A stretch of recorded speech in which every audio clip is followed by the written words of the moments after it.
Pokemon X and Y are one of the most divisive and polarizing games in the entire series. It's not too hard to see why either. The games did have a lot of shortcomings, but also did some things well. Depending on who you are and what draws you towards Pokemon in the first place is really what the deciding factor is going to be in terms of whether you like these games or not. The funny part about that for me, however, is that what Pokemon X and Y don't do well is what drew me to Pokemon in the first place. But in spite of that, I still generally enjoyed playing these games, clocking in well over 400 hours. With that being said, my name is Smuckerson, and I would like to talk about why I think Pokemon X and Y were good games in spite of the many problems that they had. I'd like to first get all the shortcomings that Pokemon X and Y have out of the way, as there are a lot. To start, there is a very formulaic and downright predictable story. A young boy or girl sets out on an adventure to become Pokemon champion. To do that, they must obtain 8 gym badges, beat the Elite Four, and then they can challenge the current Pokemon champion. Along the way, they will also come across a team of villains that have bad intentions with using the power of Pokemon to fulfill their ulterior motive, and more often than not this involves the cover legendary for your respective game. To nobody's surprise, the team does not get to use that legendary Pokemon's power for their ulterior motive, and instead you get to catch that Pokemon, which of course you then ironically use to fulfill your ulterior motive of becoming the Pokemon champion. That's the story of Pokemon X and Y in a nutshell, minus a few details here and there, but essentially nothing groundbreaking is really done here. Pokemon X and Y not only follow this formulaic story that we've seen so many times, but in a lot of ways do it worse than previous games in the series. In previous games, you had few characters that start on their Pokemon adventure at the same time you do. Usually something along the lines of a rival and a character that is the gender that you did not pick, such as Dawn or Lucas in Diamond and Pearl. This time around you have 4 such characters that start out their adventure at the same time you do. In fact, they're the ones that give you your starter Pokemon, not the professor. At first they all seem to have some decent personality, and you even navigate through the first big route in the game with them. Unfortunately, there is hardly any development done with them as far as their character arc goes, and they stay very one-dimensional throughout the story. The whole beauty of Pokemon is that as your Pokemon grow and evolve, so do you, and that is definitely not shown here. There is also the evil team in the game, Team Flare. They are regarded as one of the most forgettable and lamest evil team in the entire series, and that is not without good reason. Throughout your adventure in Pokemon X and Y, they make it seem as if there is some sort of mystery as to who is the leader of Team Flare, even though it is apparent that it is Lysandra. Just from looking at him, it was so obvious. To top it off, their ideals and the Pokemon they use weren't anything to write home about either. They have some obsession with beauty and creating a beautiful world. That may tie it with the idea with Kalos being based off of France, a country known for beauty, and thus the obsession with beauty, but it makes no sense to how their ideals tie into them needing an ultimate weapon to destroy all life. Coming from games like Pokemon Black and White with Team Plasma, who argued we shouldn't use Pokemon to serve our desires, will, and to treat them like servants. But instead we should release them into the wild and let them live free. To challenge the entire premise of the world that we live in was huge and made for an interesting villain team. Definitely a far cry from what we get with Team Flare. We can't forget about the cover legendary either. In previous Pokemon games, the legendary had its own lore and the ideas that it represented, such as Groudon with land and Kyogre with sea. This legendary Pokemon usually ties in with the motive that the evil team has in the game. Previous games did a good job of making that fit well, such as with Team Aqua with Kyogre and Team Magma with Groudon. However, in Pokemon X and Y, the legendary is just there as a vessel of power for Team Flare. Xerneas and Yveltal in no way tie in with the ideals of Team Flare and are just there to be there just so they can be part of the story in some way. Overall, I'd say that Game Freak wanted to do something interesting here and even had a foundation for it, but given the time constraint pushing Pokemon X and Y out only a year after the release of Pokemon Black and White 2, there was only so much they could do with the story, and it clearly shows. A big thing going into Pokemon X and Y for many fans was that the games would be on the Nintendo 3DS, a whole new console with a lot more power on it compared to the DS. Naturally, it makes sense that the art style and overall look of the game would experience a drastic change, just as it did when going from Pokemon Emerald to Pokemon Diamond and Pearl. I personally was very excited for this change at the time, as I felt that it would be something like Pokemon Stadium, and in some ways it was. It did, however, come with some downsides. The biggest and most notable downside, of course, being that some Pokemon sprites did not have a good transition to 3D at all. All the new Pokemon introduced in these games look good, which makes sense as they were made with the new style in mind. The older Pokemon, however, were created in 2D, and to say that Pokemon like Tropius, Typhlosion, Xatu, Hitmontop, and Hippowdon got the short end of the stick is a massive understatement. All of these aforementioned Pokemon either lost their charm and personality that they had in 2D or just look flat out dumb. I mean, Typhlosion just looks naked without the flames around his neck, to be honest. This is something that I feel could have been easily avoided if Game Freak had more time to assure a smooth transition to 3D, as I doubt they were intentionally neglectful about the sprites for these Pokemon. As much as critics point out the poor transition from 2D to 3D for a lot of the older Pokemon, they also point out how there were so few new Pokemon. In Pokemon X and Y, there were exactly 72 new Pokemon introduced. For context, Red and Blue had 151 Pokemon, Gold and Silver introduced 100 new Pokemon, Ruby and Sapphire introduced 135 new Pokemon, Diamond and Pearl introduced 107 new Pokemon, and lastly Black and White introduced 156 new Pokemon. Pokemon X and Y were the first Pokemon games to introduce only a double-digit amount of new Pokemon, and that too by a long shot. In a lot of ways, I feel this as well ties back into the recurring theme that these games were rushed. It can be asserted that more times towards the development of Pokemon X and Y would have meant more Pokemon. I personally don't think this was all too bad, however, as a national Pokédex was getting really big and making it more and more difficult to catch them all as a result. Even though we do have less new Pokemon, what we get here is really good. To start, Greninja is nothing sort of iconic. The moment fans saw Greninja, its popularity became obvious, and even more so given that it had a lot of prominence in the anime and was also a fighter in Super Smash Bros. Although less notable and somewhat seen as a Butterfree ripoff, Vivillon was really great as well, especially with the various unique designs. I remember a lot of players trading online to get all the unique patterns. My personal favorite was the Ocean pattern. As a final example, Aegislash was nothing short of a beast and frankly was such a great concept. Was Aegislash low-key broken in the 6th gen meta? Absolutely. Was Aegislash however a really cool concept in terms of design, along with its ability to switch between shield and blade form though? Absolutely. I honestly could go on and on here, but we get the idea here.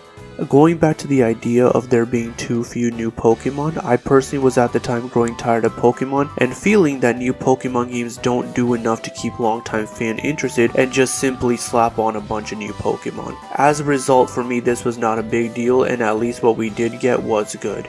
Aside from the story and the Pokemon themselves, another notable gripe about the game is the overall difficulty. This is apparent very early on in the game and continues to the very end where you become Pokemon Champion. Early in the game and shortly after you get your starter Pokemon between Froakie, Fennekin, and Chespin, you go to your first route. In this first route, one of the trainers that start their adventure with you is willing to heal your Pokemon for you throughout the entire route. This type of hand-holding has been done before, but to put it this early in the game was honestly unnecessary. The most notable instance of how easy these games are, however, would be how the XP share is used. This time around, the XP share is a key item that you can either turn on or off instead of giving it to a Pokemon as an item to hold. When the XP share is turned on, the experience points you get upon successfully fainting an enemy Pokemon are shared with all the Pokemon in your party instead of just one. Naturally, in Pokemon, being overleveled is a sure way to beat any of the gyms and the Elite Four. At least in older games, you would likely only have 1 or 2 Pokemon overleveled due to limitations of the experience share. Now that there are no such limitations, it is very easy to have your entire party of Pokemon overleveled and to breeze through any gym or the Elite Four. Keep in mind that this is without any specific grinding and only involves all the trainers and Pokemon you beat along the way in any route, essentially being overleveled without having to go out of your way to do so. Not the best design choice for sure. To top it off, you get a Kanto starter shortly after beating the first gym. As we know, starter Pokemon are excellent Pokemon not just for the main story, but sometimes the competitive scene as well. These starter Pokemon specifically have quite a bit of competitive viability given that their final evolutions are eligible for Mega Evolutions, and you get the corresponding Mega Stone with the Pokemon that you choose between Charmander, Bulbasaur, and Squirtle.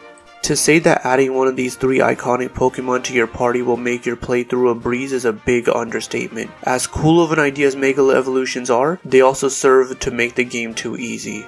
Mega Evolutions were heavily advertised prior to the release of Pokemon X and Y, and as a player you won't be disappointed with the options of what Pokemon you can have in your party with Mega Evolutions. However, the trainers that you battle that have Pokemon that actually Mega Evolve are few and far between.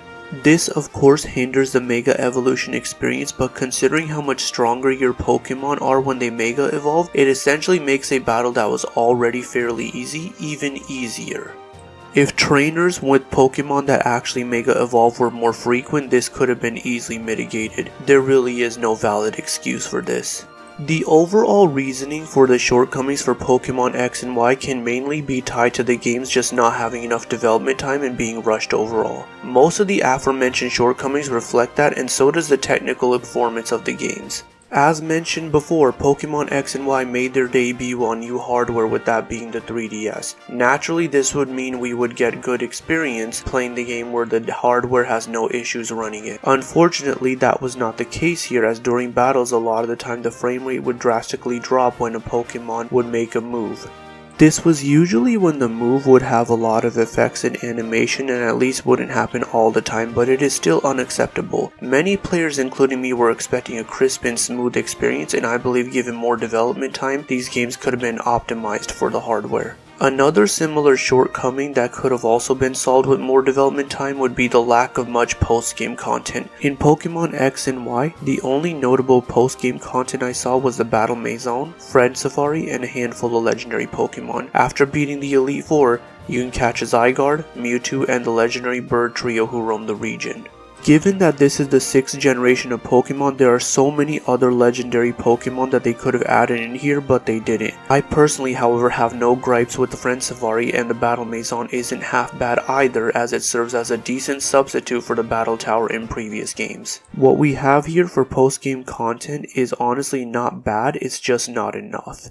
Essentially, with Pokemon X and Y, there is so much potential that was left untapped, largely due to the shortage of development time.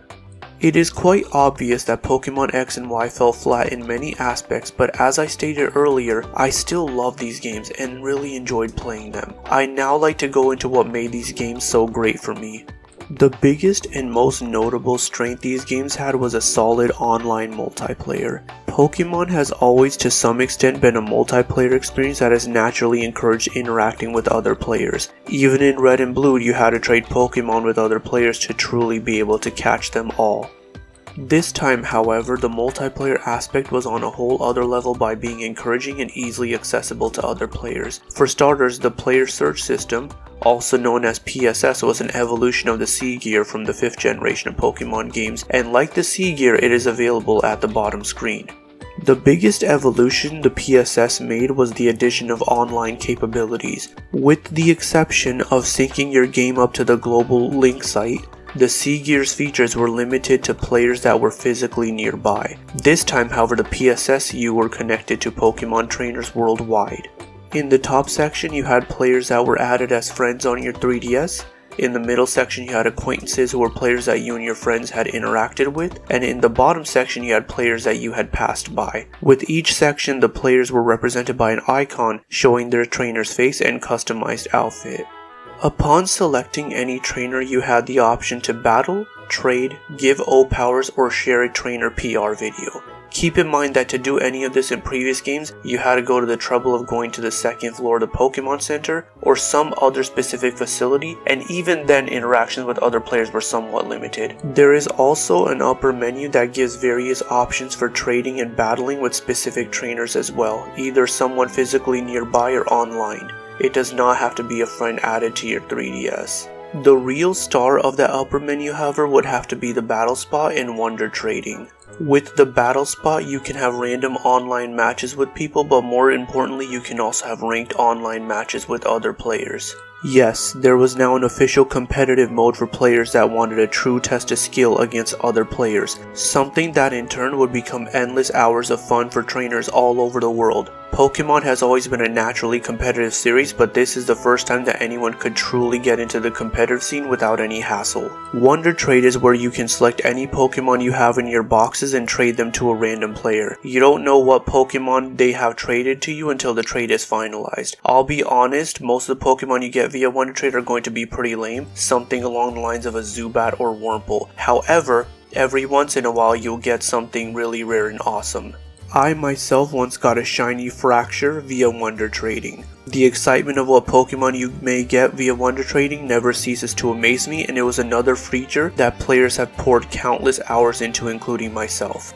As previously stated, Pokemon X and Y strongly encourage players to go online and interact with other players and even make some friends. This is most evident with the Friend Safari feature. Unlocked after beating the Elite Four and within Kilude City, the Friend Safari was yet another feature that I have poured countless hours into. For each friend you have added onto your 3DS, you have a Friend Safari that you may enter that is tied to that specific friend. In that safari, there is a decent sized patch of grass where only 3 possible Pokemon can appear and they all share the same type. Their type is essentially designated to that friend, and so anyone that adds that friend will get the same Pokemon for that friend safari. These Pokemon are usually on the rarer side and include Generation 6 and Generation 1 starters. Some other notably rare Pokemon include Spiritomb, Sawsbuck, and Excadrill. Not only are there rare Pokemon that appear in these Friend Safaris, but they are also guaranteed to have at least 2 perfect IVs and have a flat 1 out of 512 chance of being shiny, regardless of whether you have the shiny charm or not. To say that the Friend Safari strongly encouraged players to make friends online would be a massive understatement. The incentive was just too good to pass up.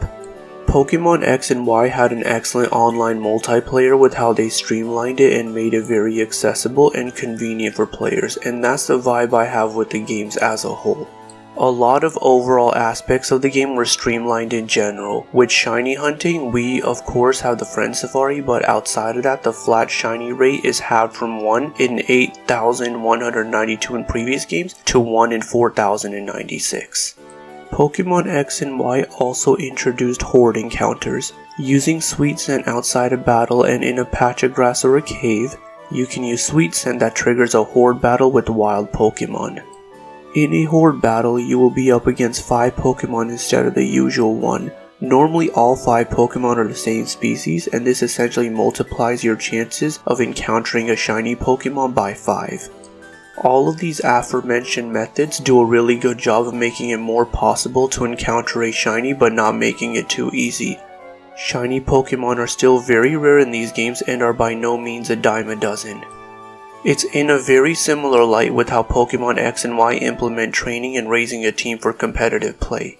As mentioned previously, the Friend Safari guarantees a Pokemon with 2 perfect IVs. I naturally used this to get a Ditto with 3 perfect IVs, and then proceeded to find Pokemon from the Friend Safari that had 2 or 3 perfect IVs that did not match the Ditto's perfect IVs. With that, I was able to successfully breed Pokemon that had 5 to 6 perfect IVs. This of course doesn't factor in all the work I had to put into Egg Moves, as that was not streamlined in any way. However, EVs were streamlined as well. This time around, in the bottom screen along with the PSS, there is an EV training minigame. The game itself involves hitting a bunch of soccer balls at a balloon version of a Pokemon. Upon successful completion, your Pokemon EV points towards a specific stat you selected increase. It even tells you how many EV points you built up with a specific Pokemon for your tracking purposes. I cannot emphasize enough how excellent of a job Game Freak did with making these aspects of Pokemon more viable for all players without making them too easy, as they are still very much of a grind. And I still wound up pouring many hours into building a competitive team and shiny hunting. It is a balancing act well done. Aside from making things that already existed in the series better, Pokemon X and Y added many things that were excellent and welcome changes. Unfortunately, some of these changes didn't last in the Pokemon series, but they are worth discussing nonetheless. The most obvious addition would be the new art style and overall move to 3D. I've already established that with a lot of Pokemon the jump to 3D was not good, but I like to focus on the design outside of battle with the overworld. This time around, you and all the NPCs are 3D models in a 3D world with a similar point of view as previous games. You can move in 8 different directions instead of the previous 4 thanks to the addition of being able to move diagonally. What I appreciate most about this drastic jump is that it happens without compromising the quality of level designs for routes or gyms and keeps it to a similar level of quality as previous games in the series. In fact, I would argue that Pokemon X and Y were the last new mainline games to have decent level design that felt interesting to navigate rather than simply going from point A to point B like future entries in the series have implemented. We can't talk about looks without mentioning the Kalos region being based on France. The first 4 regions of Pokemon were based on different regions in Japan, and the 5th region, Unova, was based on parts of the US, mainly New York. I personally didn't think Unova did a good job of taking that American influence, as I wasn't even aware of it having an American inspiration until a friend told me. Apparently Castelia City is supposed to be New York City, but if that's the case then nothing else around it makes sense. For one, I don't remember a desert being anywhere near the Big Apple. Kalos, however, does an excellent job of adopting France and French culture. Between the flower fields, all the cafes in the game, Lumio City serving as Paris essentially with the Eiffel Tower in the center, the fact that Kalos is literally shaped like France, the emphasis on fashion with clothing shops to customize your character in just about every city, and of course the maisons and chateaus in the game. The list just goes on and on. Pokemon X and Y are just oozing with French culture and influence. Staying on the topic of looks and aesthetics, you can now customize the look of your character with skin tone, hairstyles, and clothing. Skin tones is pretty straightforward with only 3 options for each gender, and you choose it in the beginning of the game. Hairstyles are also somewhat straightforward and limited, with some options for hair colors, 4 options for male hairstyles, and 12 options for female hairstyles. The real exciting point of trainer customization is your outfit. Pokemon has never really been a series where players struggle with the in-game currency, but this game changed that. A lot of the nicer outfits are quite pricey and will require some grinds for Pokédollars to obtain. I really appreciate that, as it's another fun time sink into the game that has a really awesome reward tied to it. The only gripe I really have is that female characters have way more options than male characters do. But then again, it's like that in the real world. Other than looks for the overworld and character, the game also introduced some major changes to the meta. The most prominent and heavily advertised of these changes was without a doubt the Mega Evolution. I personally loved Mega Evolutions and how they played out in battles. They added another layer of complexity to battles that wasn't really there before, and added whole new looks and even types to Pokemon that we know and love. Some notable favorites of mine were Mega Charizard Y with its Drought ability. I absolutely enjoyed using that to do a 1-turn Solar Beam, and it was a very integral part of my competitive team. Of course, we can't talk about Mega Charizard Y without talking about Mega Charizard X. We finally have Charizard adopting the Dragon type, and it looks so sick with the sharp wings and the flames coming out of its mouth. Another notable favorite of mine would be Mega Kangaskhan. The baby now comes out of the pouch and allows for every move to do a double hit.